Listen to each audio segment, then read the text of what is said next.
राजस्थान की रजत बूंदें। Good morning students, listen my words carefully.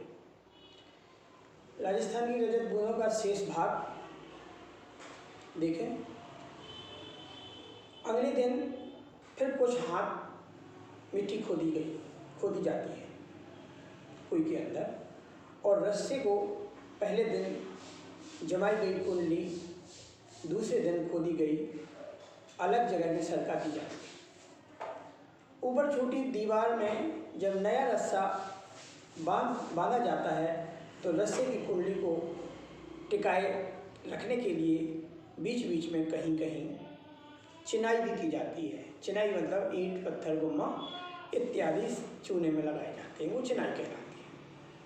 लगभग 5 हाथ के व्यास की कोई 5 हाथ का मतलब होता है 1 हाथ यानी 1.5 फुट, तो 5 हाथ यानी आपका 7.5 फुट, तो 7.5 फुट। तो इसका ये मतलब हुआ कि उसके जो व्यास रहेगा 7.5 फुट रहेगा। डायमीटर, व्यास का मतलब होता है डायमीटर।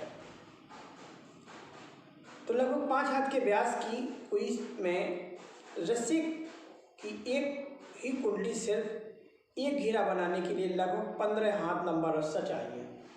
बहुत लंबी रस्सी की होती है, तो वहाँ पाई जाने वाली एक वनस्पति खीप होती है और उस खीप से वो रस्सा आसानी से बन जाता है, टूटता नहीं। 1 हाथ की गहराई में रस्से के 8-10 लपेटे खप जाते हैं। लगभग 1 हाथ गहराई तक अगर आपने को रस्सा चारों तरफ लगाना है तो उसमें लगभग 10-15 फीट रस्सी लग जाती है, और इतने में ही रस्से की कुल लंबाई 150 हाथ हो जाती है। अब यदि 30 हाथ गहरी कुई की मिट्टी को थामने के लिए रस्सा बांधना पड़े तो रस्से की लंबाई 4000 हाथ से भी ज़्यादा हो जाती है। बहुत बड़ा रस्सा हो जाता है। नए लोगों को तो समझ में भी नहीं आएगा कि यहाँ कोई खुद रही है या रस्सा बन रहा है। कहीं कहीं ना तो पत्थर मिलता है ना ही खीप मिलती है, तो फिर कैसे वहाँ रस्सा बनाते हैं। लेकिन रेजानी पानी है तो वहाँ भी कुइयाँ तो जरूर बनती हैं। ऐसे जगहों पर भीतर की चिनाई लकड़ी के लंबे लट्ठों से की जाती है। उसमें लट्ठे लगा दिए जाते हैं लकड़ी के। लट्ठे कौन सी लकड़ी के होते हैं? अरंडी, बट, बावल, कुम्भट के पेड़ और डगालू इत्यादि के पेड़ों के ये लकड़ियाँ लगाई जाती हैं। इस काम के लिए सबसे उम्दा लकड़ी अरंडी की होती है, और उम्दा यानी सबसे अच्छी दर्जे की लकड़ी न मिल पाए तो आक तक से भी काम चलाते। आक यानी अकौगा, अरंडी यानी अंडा का पेड़। अंडा यानी ये वाला अंडा नहीं, एक पेड़ होता है अंडी का पेड़ जो आपके पास में भी लगा हुआ है, बताएंगे बाद में। लट्ठे नीचे ऊपर की ओर दूसरे में फंसा कर सीधे खड़े किए जाते हैं लट्ठे, और फिर इन्हें खीप की रस्सी से बांध दिया जाता है। कहीं कहीं चक की रस्सी से भी इन्हें बांध देते हैं। जो वनस्पति वहाँ पर रस्सी बनाने के काम आती है उसका यूज करते रहता है। यह बंधाई भी कुंडली का आकार लेती है। कुंडली मतलब गोलाई में ही इनका काम चलता है। इसलिए इसे हम सांपड़ी कहते हैं। यानी ये जो रस्सी का चारों तरफ लपेटते हैं ये सांप की तरह रहती है, इसलिए सांपड़ी कहा जाता है। नीचे खुदाई और चिनाई का काम कर रहे चैलबाजों को मिट्टी की खूब परख रहती है कि कहाँ पर रेजानी पानी निकलेगा और कहाँ पर नहीं निकलेगा। उनका अनुभव से वो पता लगा लेते हैं। खड़िया पत्थर की मिट्टी पट्टी आते ही सारा काम रुक जाता है। इस क्षण नीचे धार लग जाती है। चेजारे ऊपर आ जाते हैं। कुई की सफलता यानी सजलता उत्सव का अवसर बन जाती है, यानी इसमें पानी जरूर निकलेगा। यूँ तो पहले दिन से ही काम करने वालों का विशेष ध्यान रखना यहाँ की परंपरा रही है, पर काम पूरा होने पर तो विशेष भोज का आयोजन होता है। यदि कोई सक्सेस हो गई तो उसके लिए बहुत बड़ा भोज होता है, सब लोगों को बुलाया जाता है, खाना होता साथ में। चैनबाजों को विदाई के समय तरह तरह की भेंटें दी जाती हैं, बहुत अच्छे कपड़े, वस्त्र इत्यादि धन दिया जाता है। चेजारों के साथ गांव का यह संबंध उसी दिन टूट जाता है, यानी वो फिर अपने घर चला जाता है। आज प्रथा से उन्हें वर्ष भर के 30 त्योहारों में, विवाह में, ऐसे मंगल अवसरों पर नए भेंट दिया जाता है। कोई भी त्यौहार है, दीपावली त्यौहार है, तो वो जो मांगते हैं उनको ये कोई ना कोई दिया जाता है, सरल छोटी चीज़, और भेंट देते हैं लोग, दी जाती है। फसल आने पर खलिहान में उनके नाम से अनाज का एक ढेर अलग रख लिया जाता है, क्योंकि वो अपने यहाँ बंधे हुए कार्य करता है, तो इसलिए उनको पूर्ति अपन लोग करते हैं। अब सिर्फ मजदूरी देकर भी काम करवाने का रिवाज आ गया है। कई जगहों पर चेजारों के बदले सामान्य गृहस्थ भी इस विशिष्ट कला में कुशल बन जाते हैं। जैसलमेर राजस्थान के अनेक गांवों में पालीवाल ब्राह्मणों और मेघवालों के हाथों से 200 वर्ष पहले बनी पार या कुइयाँ आज भी बिना थके पानी दे रही हैं। बहुत 200 वर्ष पहले बनी है कुइयाँ, और ये कुइयाँ आज भी पानी दे रही हैं। कुएं का मुँह छोटा रखने के 3 बड़े कारण हैं। इसका आता है कि कुएं का मुँह छोटा क्यों रखा जाता है, कुएं के बराबर क्यों नहीं रखा जाता, तो इसके 3 कारण हैं। रेत में जमा पानी से पानी की बूंदें बहुत धीरे धीरे रिसती हैं। दिन भर में एक कुएं मुश्किल से इतना भी पानी जमा कर पाती है कि उसमें से 2-3 घड़े पानी निकल सके। कुएं के तल पर पानी की मात्रा इतनी कम होती है कि यदि कुएं का व्यास बड़ा हो तो कम मात्रा का पानी ज़्यादा फैल जाएगा, मतलब ज़्यादा व्यास है तो पानी ज़्यादा फैलेगा, और तब उसे ऊपर निकालना संभव नहीं होगा। फैल जाएगा तो पानी उसमें बाल्टी नहीं डूबेगी, इसलिए उसको सकरा ही रखते हैं ताकि बाल्टी ऊपर पानी टंग जाए और हम बाल्टी को आसानी से भर लें। छोटे व्यास की कुएं में धीरे धीरे रिस कर आ रहा पानी 2-4 हाथ फुट की ऊंचाई ले जाता है। कई जगहों पर कुएं में पानी निकालते समय छोटी बाल्टी के बदले छोटी चड़स का उपयोग किया जाता है, जो आसानी से उसमें डूब जाती है। चड़स एक थैला होता है चमड़े का बना हुआ, जो पूरी तरह से फुल भर जाता है। उसमें उपयोग भी, चड़स का उपयोग भी करते हैं। धातु की बाल्टी पानी से आसानी में डूबती नहीं है, पर मोटे कपड़े या चमड़े की चड़स के मुँह पर लोहे का वजनी कड़ा लगा होने से इसमें आसानी से पानी भर जाता है।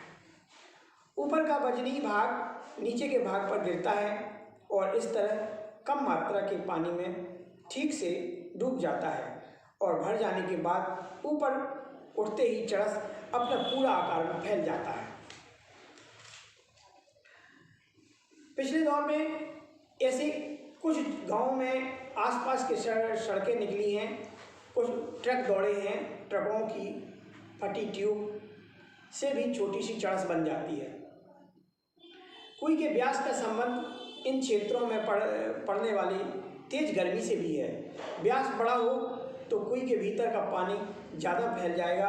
बड़ा व्यास पानी को भाप बनाकर उड़ाने में भी सहयोग होता है, इसलिए हम उसको चौड़ा नहीं करते। कुएं को उसके पानी को साफ रखने के लिए उसे ढक कर रखना जरूरी है। छोटे मुँह को ढकना सरल होता है। हर एक कुएं पर लकड़ी के बने ढक्कन लगे रहते हैं। कहीं कहीं खस की टट्टी की तरह घास फूस या टट्टी यानी टटिया, छोटी छोटी टहनियों से बने ढक्कनों का भी उपयोग किया जाता है। जहाँ नई सड़कें निकलती हैं और इस तरह नए और अपरिचित लोगों की आवक जावक बढ़ गई है, वहाँ अमृत जैसे इस मीठे पानी की सुरक्षा भी करना पड़ती है। अमृत इसलिए कहा है कि क्योंकि रेगिस्तानी भाग में पानी मिलना बड़ी मुश्किल बात होती है, और पानी मिलना यानी अमृत मिल जाने के बराबर है। इन इलाकों में कुइयों के ढक्कनों पर छोटे छोटे ताले भी लगा दिए जाते हैं ताकि कोई दूसरा इसका उपयोग न कर सके। ताले कुएं के ऊपर पानी खींचने के लिए लगी घेरनी और चरखी पर भी लगा दिए जाते हैं। कुएं गहरी बने तो पानी खींचने की सुविधा के लिए उसके ऊपर घेरनी या चक्री लगाई जाती है, क्योंकि 6 से 60 फुट गहरी है तो खींचने में बहुत टाइम लगता है। इसको कहीं चक्री कहते हैं, कहीं गरेड़ी कहते हैं, कहीं चरखी कहते हैं, कहीं फरेड़ी कहते हैं। फरेड़ी लोहे की 2 भुजाओं पर भी लगती है, लेकिन प्रायः यह गुलेल के आकार की एक मजबूत तने को काटकर उसके बीच में छेद करके बनाया जाता है। इसे अपने क्षेत्र में गर्रा कहते हैं। तो लकड़ी का बना लेते हैं, बीच में छेद कर दिया और ऊपर उसमें घिरनी बना ली। इसे उड़ाक भी कहते हैं। उड़ाक और चरखी के बिना इतनी गहरी और सकरी कुई से पानी निकालना बहुत कठिन काम बन जाता है। उड़ाक और चरखी चरसी को यहाँ वहाँ बिना टकराए सीधे ऊपर तक लाती है। पानी बीच में छलक कर गिरता नहीं है। वजन खींचने से तो इससे सुविधा मिलती है। खड़िया पत्थर की पट्टी एक बड़े भाग से गुजरती है, इसलिए उस पूरे हिस्से में एक के बाद एक कुई बनती चली जाती है उसी क्षेत्र में जहाँ खड़िया माटी पाई जाती है। ऐसे क्षेत्र में एक बड़े साफ सुथरे मैदान में 30-40 कुइयाँ भी मिल जाती हैं और हर घर की एक कुई, परिवार बड़ा हो तो एक से भी अधिक बनवा लेते हैं लोग, क्योंकि एक कुई पूरे दिन में ज़्यादा से ज़्यादा 5-6 बाल्टी पानी ही दे पाती है, एक इतने सुबह इतने शाम। निजी और सार्वजनिक संपत्ति का विभाजन करने वाली मोटी रेखा कुई के मामले में बड़े विचित्र ढंग से मिट जाती है। हर एक की अपनी अपनी कुई है, उसे बचाने और उसमें पानी लेने का हक उसका अपना हक होता है। लेकिन कुई जिस क्षेत्र में बनती है वहाँ गांव समाज की सार्वजनिक संपत्ति, सार्वजनिक जमीन है। उस जगह बरसने वाला पानी ही बाद में वर्ष भर नमी की तरह सुरक्षित रहेगा और इसी नमी से साल भर कुइयों में पानी रहता है जो वहाँ पानी बरसता है। नमी की मात्रा तो वहाँ हो चुकी वर्षा से तय की जाती है। अब इस क्षेत्र में बनने वाली हर कोई नई कुई का अर्थ है पहले से तय नमी का बंटवारा, कि इस क्षेत्र में नमी यहाँ तक आ सकती है तो दूसरी कोई इतने पास में नहीं हो सकती है। इसलिए निजी क्षेत्र होते हुए भी सार्वजनिक क्षेत्र में बनी कुइयों पर ग्राम समाज का अंकुश लगा रहता है कि पास में कोई दूसरा नहीं खोद सकता।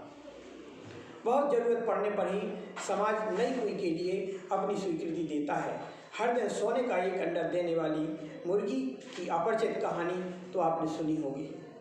मतलब एक ऐसी ये कुइयाँ हैं जो प्रतिदिन 4-6 बाल्टी पानी दे रही हैं, सोने के अंडे के बराबर है। एक कहा रहा करता था, लोभी भाई जिसकी ज़्यादा थी न कमाई, रूखी सूखी रोटी खाता, दुख से अपना समय बिताता, पर किस्मत ने पलटा खाया, लोभी के घर में धन आया, उसने मुर्गी पाली एक, जो थी सीधी सादी अति नेक, ज्यों ही होता रोज सवेरा, वह करती कुकड़ों को टेढ़ा, 2 सोने के अंडे प्यारे, देती थी वह उठ सारे। लोभी जब यह अंडे पाता, सुख से बहुत खुशी हो जाता। एक दिन उसका मन ललचाया, यह विचार उसके मन आया, क्यों न मार मुर्गी को डालूं, सारे अंडे साथ निकालूं, हो जाऊंगा माला माल, हटे रोज का यह जंजाल।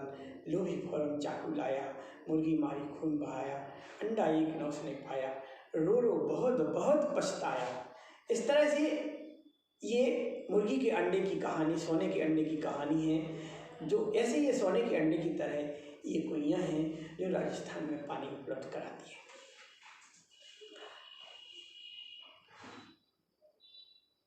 प्रायः पूरा गांव गोधूली बेला में कुइयों पर आता है। गोधूली बेला यानी शाम के समय जब गायें घर पे आती हैं तब मेला सा लग जाता है। गांव से सटे मैदान में 30-40 कुइयों पर एक साथ घूमती गए घिरनियाँ का स्वर, उनकी आवाज़ें गूंजने लगती हैं और लौट रहे पशुओं को की घंटियाँ उनकी रवाहने की आवाज़ आने लगती है।